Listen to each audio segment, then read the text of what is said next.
अलैहिस्सलाम एक दिन मदीने से गुजर रहे थे तो एक शख्स जिसका नाम था सवा, तो वो घोड़ा लिए जा रहा था, हुजूर को पसंद आ गया। उससे कहा कि ये बेचते हो? उसने कहा बेचता हूँ। कितने का? इतने का।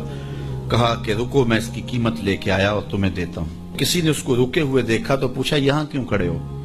उसने कहा मुसलमानों के नबी से इस घोड़े का सौदा हो गया तो वो कीमत लेने गए। उसने कहा मुझे ज्यादा पैसों से दे दो। तो उसने कहा मैं तो यार सौदा कर चुका हूं। उसने कहा कि कोई गवाह था? कहा नहीं। कहा मुकर जाना। उसको पैसों की लालच आ गई। उसने कहा ठीक है हुजूर, इतने में कीमत लेके पहुंच गए। तो उसने कहा मैंने तो आपसे सौदा कोई नहीं किया। हुजूर ने कहा अभी तो सौदा हुआ है। वो कहने लगा मैंने सौदा कोई नहीं किया। लोग भी इकट्ठे होने लगे, हुजूम बन गया। अब हुजूर कहे मैंने घोड़ा खरीदा है, वो कहे मैंने बेचा नहीं। अब जब लोगों का हुजूम बना तो लोगों के हुजूम का भी एक प्रेशर होता है। तो उसने कहा कि अगर बात लोगों पे चली गई तो सादिक भी ये हैं, अमीन भी ये हैं, तो लोग तो इन्हें सच्चा कहेंगे। उसने कहा अच्छा मुझे ये बताएं कि जब दो आदमियों के माबैन यूं नज़ा बन जाए तो उसमें तस्फिये की सूरत क्या होती है आपकी शरीयत में? तो हुजूर ने फरमाया मेरी शरीयत तो कहती है कि जो मुद्दई है वो गवाह लाए, वल यमीन वाला मन अनकरा, जो इनकार करता है वो कसम दे दे। उसने कहा फिर ठीक है, आपका दावा है कि आपने घोड़ा खरीदा है तो फिर आप गवाह दें, और अगर आपके पास गवाह नहीं है तो फिर मैं कसम दे देता हूं। झूठ उसने पहले बोल लिया था, कसम देना उसके लिए मुश्किल नहीं था, उसको यह भी पता था गवाह कोई नहीं।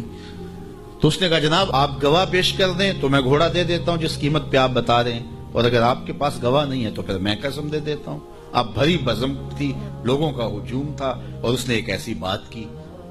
कबल इससे के कुछ देर गुजरती हजरत हुज़ैफा बिन यमान अल अंसारी रज़ियल्लाहु ताला आगे बढ़े और कहा कि गवाही मांगता है? उसने कहा जी मैं गवाही मांगता हूं। तो कहा मैं गवाही देता हूं।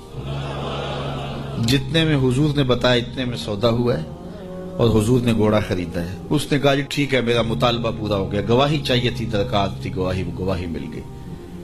तो उसने घोड़ा दे दिया और कीमत उसने ले ली। कीमत उसने अपनी मर्जी की घोड़े के मुताबिक ही ली थी, वो तो ज्यादा पैसों के लालच में मुकरा था।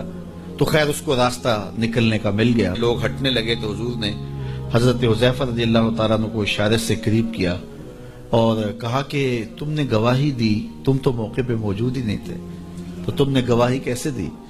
तो हजरत हुज़ैफा रज़ियल्लाहु ताला अन्हु ने कहा हुजूर घोड़ा क्या है, आपके कहने पे तो हमने रब की गवाही दे दी। हमने रब को देखा था, आपने कहा ना है तो हमने मान लिया, तो ये घोड़ा क्या होता है?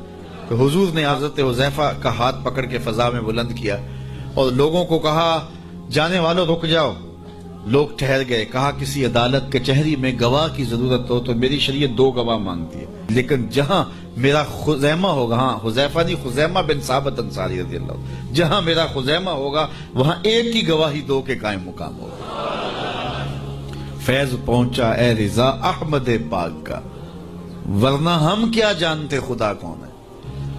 मैं अगर खुदा से मिलना चाहूं तो मुझे बताओ ना कि मैं किधर जाऊं, शरक को जाऊं, गरब को जाऊं, शमाल को जाऊं, जनूब को जाऊं, नीचे सुराख करूं, ऊपर सीढ़ी लगाऊं, किधर जाऊं। आइए जरा कुरान का उसलूब देखिए। वाइजा साला का इबादी अन्नी फइन्नी करीब। हबीब मेरे बंदे तेरे पास आके मेरा पूछते हैं, बंदे मेरे हैं, मुझे ढूंढते ढूंढते तेरे पास आ गए और तेरे पास आके फिर मेरा पूछने लगे।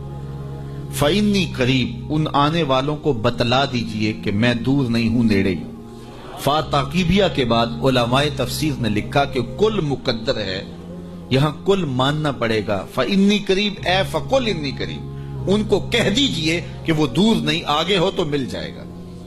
यह है तर्जुमा कुल के मुकद्दर मानने से। लेकिन सूफिया फरमाते हैं कुल को मुकद्दर मानने की जरूरत ही क्या है, बात ही सीधी है। हबीब मेरे बंदे मुझे ढूंढते ढूंढते तेरे तक आ गए, तो महबूब जब तेरे तक आ गए मैं फिर भी दूर हूं। मेरे बंदे जब मुझे ढूंढते ढूंढते तेरे तक जो आ गए तो महबूब तेरे तक आ गए हैं तो मेरे तक आ गए। ये तेरे पास आके फिर मेरा पूछ रहे हैं, जो तेरे पास आ गए वो मेरे पास आ गए, क्योंकि तेरे तक पहुंचना ही तो मेरे तक पहुंचना है। तो कहा अगर खुदा तक पहुंचना है तो मुस्तफा तक जाना होगा, बस यही रास्ता खुदा तक पहुंचता है।